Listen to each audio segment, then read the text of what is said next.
Hi friends, welcome to Tejas kitchen. ಇವತ್ತು ನಾವು ತುಂಬ ರುಚಿಯಾಗಿ ಅಫ್ಘಾನಿ ಚಿಕನ್ ಮನೆಯಲ್ಲೇ ರೆಸ್ಟೋರೆಂಟ್ ಸ್ಟೈಲಲ್ಲಿ ಹೇಗೆ ಮಾಡ್ಕೊಳ್ಳೋದು ಅಂತ ಹೇಳಿ ನೋಡೋಣ. ಇದಕ್ಕೋಸ್ಕರ ಒಂದು ಮಿಕ್ಸಿ ಜಾರಿಗೆ ಎರಡು ದೊಡ್ಡ ಈರುಳ್ಳಿಗಳನ್ನ ಸಣ್ಣಗೆ ಕಟ್ ಮಾಡಿ ಹಾಕ್ಕೊಳ್ಳೋಣ. 2 ಬೆಳ್ಳುಳ್ಳಿ ಹೊಟ್ಟು ತೆಗೆದುಬಿಟ್ಟು ಹಾಕ್ಕೊಳ್ಳಿ. 1 ಇಂಚಷ್ಟು ಶುಂಠಿ ಪ್ರಮಾಣ ಸ್ವಲ್ಪ ಕಡಿಮೆನೇ ಹಾಕ್ಕೊಳ್ಳಿ. ಇಲ್ಲಿ ನಾವು ರೆಡ್ ಚಿಲ್ಲೀಸು ಕೆಂಪು ಮೆಣಸಿನ ಪುಡಿ ಸೇರಿಸೋದಿಲ್ಲ, ಆದ್ದರಿಂದ ಹಸಿಮೆಣಸಿನ್ಕಾಯಿಗಳನ್ನ ಖಾರಕ್ಕೆ ತಕ್ಕಷ್ಟು ನೋಡಿ ಹಾಕ್ಕೊಳ್ಳಿ. ಸ್ವಲ್ಪ ಕೊತ್ತಂಬರಿ ಸೊಪ್ಪು, ಸ್ವಲ್ಪ ಪುದೀನ ಸೊಪ್ಪು, 5 ರಿಂದ 6 ಗೋಡಂಬಿಗಳನ್ನ ಸೇರಿಸ್ಕೊಳ್ಳೋಣ. ಇಷ್ಟನ್ನು ಪೇಸ್ಟ್ ಮಾಡ್ಕೊಳ್ಳಿ. ಈಗ ಇದಕ್ಕೇ 2 ಸ್ಪೂನಷ್ಟು ಫ್ರೆಶ್ ಕ್ರೀಮ್ ಇಲ್ಲ ಅಂದರೆ ಕೆನೆ ತಗೊಳ್ಳಿ. ಫ್ರೆಶ್ ಆಗಿ ತೆಗೆದಿರೋಂಥ ಕೆನೆ ಮತ್ತು ಅರ್ಧ ಕಪ್ಪಷ್ಟು ಮೊಸರು ಹಾಕಿ ಚೆನ್ನಾಗಿ ಮಿಕ್ಸ್ ಮಾಡ್ಕೊಳ್ಳೋಣ. ಈಗ ರುಚಿಗೆ ತಕ್ಕಷ್ಟು ಉಪ್ಪು ಮತ್ತು ಒಂಚೂರು ಗರಂ ಮಸಾಲ ಸೇರಿಸ್ಕೊಳ್ಳಿ. ಕೊತ್ತಂಬರಿ ಮತ್ತು ಪುದೀನ ತುಂಬ ಹೆವಿ ಹಾಕ್ಕೋಬೇಡಿ, ಇದು ಜಾಸ್ತಿ ಆದರೆ ಕಲರ್ ಬಂದುಬಿಡುತ್ತೆ ಚಿಕನ್ನು. ನೋಡಿ, ಇಷ್ಟನ್ನು ಒಂದು ಬೌಲ್ಗೆ ತಗೊಳ್ಳೋಣ. ಈಗ ಇದರಲ್ಲಿ ಸ್ವಲ್ಪ ಕಸ್ತೂರಿ ಮೇಥಿ 1 ಟೀ ಸ್ಪೂನಷ್ಟು ಸಾಕು. ಸ್ವಲ್ಪ ಬ್ಲ್ಯಾಕ್ ಸಾಲ್ಟ್ ಹಾಕ್ಕೊಳ್ಳಿ, ಇದು ಹಾಕೋದ್ರಿಂದ ರುಚಿ ತುಂಬ ಚೆನ್ನಾಗಿರುತ್ತೆ. ಒಂದು ನಿಂಬೆಹಣ್ಣು ಹಿಂಡ್ಕೊಳ್ಳಿ ಮತ್ತು ಸ್ವಲ್ಪ ಚಾಟ್ ಮಸಾಲ ಹಾಕ್ಕೊಂಡಿದ್ದೀನಿ ನಾನಿಲ್ಲಿ ಅರ್ಧ ಟೀ ಸ್ಪೂನಷ್ಟು. ಈ ಎಲ್ಲ ಐಟಮ್ಸನ್ನ ಚೆನ್ನಾಗಿ ಮಿಕ್ಸ್ ಮಾಡ್ಕೊಳ್ಳೋಣ. ನಾವು ಆಫ್ಘಾನಿ ಚಿಕನ್ಗೆ ಪೀಸಸ್ಸು ಸ್ವಲ್ಪ ದೊಡ್ಡದಾಗಿ ಕಟ್ ಮಾಡಿಸ್ಕೊಂಡಿರಬೇಕು. ಈ ದೊಡ್ಡದಾಗಿ ಕಟ್ ಮಾಡಿ ಇಟ್ಕೊಂಡಿರೋ ಪೀಸಸ್ನ ಈ ಮಸಾಲೆಯಲ್ಲಿ ಹಾಕಿ ಚೆನ್ನಾಗಿ 1-2-3 ನಿಮಿಷ ಚೆನ್ನಾಗಿ ಮಿಕ್ಸ್ ಮಾಡ್ಕೊಳ್ಳಿ ಕೈಯಲ್ಲಿ. ಇದನ್ನು 1 ಗಂಟೆಯಿಂದ 2 ಗಂಟೆ ನೆನೆಸಿಟ್ಕೊಂಡ್ರೆ ತುಂಬ ಚೆನ್ನಾಗಿ ಬರುತ್ತೆ ಫ್ರೆಂಡ್ಸ್ ಟೇಸ್ಟು. ನೋಡಿ, ಮುಚ್ಚಳ ಹಾಕಿ 1 ಅವರ್ ನೆನೆಸಿಟ್ಕೊಂಡಿದ್ದೀನಿ.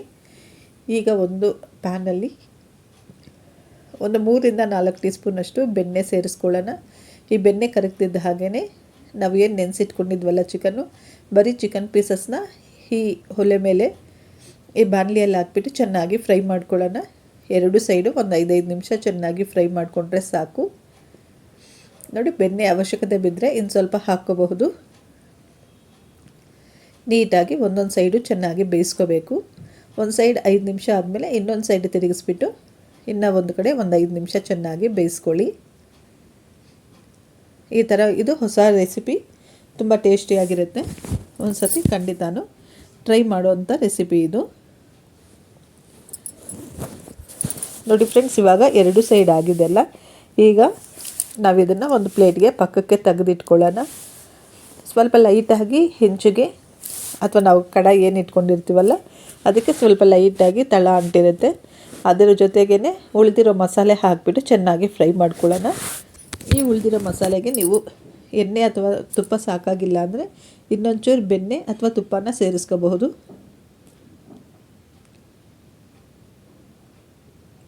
ನೋಡಿ, ತುಂಬ ರುಚಿಯಾಗಿದೆ. ಒಂದು ಸತಿ ಖಂಡಿತ ಟ್ರೈ ಮಾಡಿ. ನಿಮಗೆ ಇಷ್ಟ ಆದರೆ ನಮ್ಮ ಚಾನಲ್ಗೊಂದು ಲೈಕ್ ಮಾಡಿ ಮತ್ತು ಸಬ್ಸ್ಕ್ರೈಬ್ ಮಾಡ್ಕೊಳ್ಳಿ. ಇವಾಗ ಉಳಿದಿರೋಂಥ ಮಸಾಲೆ ಏನಿರುತ್ತಲ್ಲ ಅದನ್ನು ಕೂಡ ಇದೇ ಬಾಣಲಿಗೆ ಹಾಕ್ಕೊಂಡು ಚೆನ್ನಾಗಿ 1-2 ನಿಮಿಷ ಫ್ರೈ ಮಾಡ್ಕೊಳ್ಳೋಣ. ಸ್ವಲ್ಪ ಎಣ್ಣೆ ಬಿಡಲಿ. ನೀವು ಒಂದು ಸಾರಿ ಉಪ್ಪು ಖಾರ ಟೇಸ್ಟ್ ನೋಡ್ಕೊಳ್ಳಿ ಫ್ರೆಂಡ್ಸ್, ಉಪ್ಪು ಖಾರ ಸರಿ ಇದೆಯಾ ಅಂತ. ಈ ಐಟಮ್ ಏನಿದೆ ಅಲ್ಲ ಇದರಲ್ಲಿ ಖಾರ ಸ್ವಲ್ಪ ಕಡಿಮೆನೇ ಇರುತ್ತೆ. ನೋಡಿ, ಈಗ ಚೆನ್ನಾಗಿ ಫ್ರೈ ಆಗಿದೆ ಮಸಾಲೆ. ಈಗ ನಾವು ರೆಡಿ ಮಾಡಿ ಇಟ್ಕೊಂಡಿರೋ ಚಿಕನ್ನ ವಾಪಸ್ ಮತ್ತೆ ಈ ಕಡಾಯಿಗೆ ಸೇರಿಸ್ಕೊಳ್ಳೋಣ. ಒಂದು ಸಾರಿ ಚೆನ್ನಾಗಿ ಮಿಕ್ಸ್ ಮಾಡ್ಕೊಳ್ಳಿ. ಈಗ ಈ ಚಿಕನ್ನು ಚೆನ್ನಾಗಿ ರೋಸ್ಟ್ ಆಗಿದೆ ಅಲ್ಲ, ಈಗ ಇದು ಬೇಯೋದಕ್ಕೋಸ್ಕರ 1 ಕಪ್ಪಷ್ಟು ನೀರು ಸೇರಿಸ್ಕೊಳ್ಳೋಣ. ಚೆನ್ನಾಗಿ ಮಿಕ್ಸ್ ಮಾಡಿಕೊಂಡು ಮುಚ್ಚಳ ಹಾಕಿಬಿಟ್ಟು ಬೇಯಿಸ್ಕೊಳ್ಳಿ.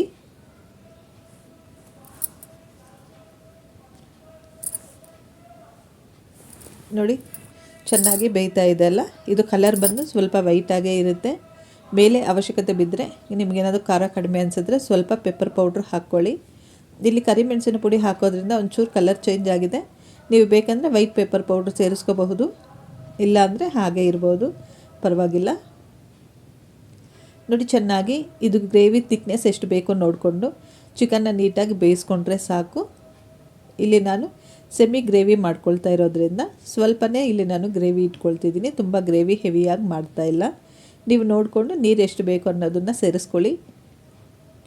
ತುಂಬ ಹೆವಿ ಮಸಾಲೆ ಇಲ್ಲದೆ ತುಂಬ ರುಚಿಯಾಗಿ ಆಫ್ಘಾನಿ ಚಿಕನ್ ಗೀ ರೈಸ್ಗೆ, ಬಿಳಿ ಅನ್ನ, ದೋಸೆ, ಚಪಾತಿ, ನಾನು, ಪರೋಟ ಯಾವುದ್ರ ಜೊತೆ ಆದ್ರೂ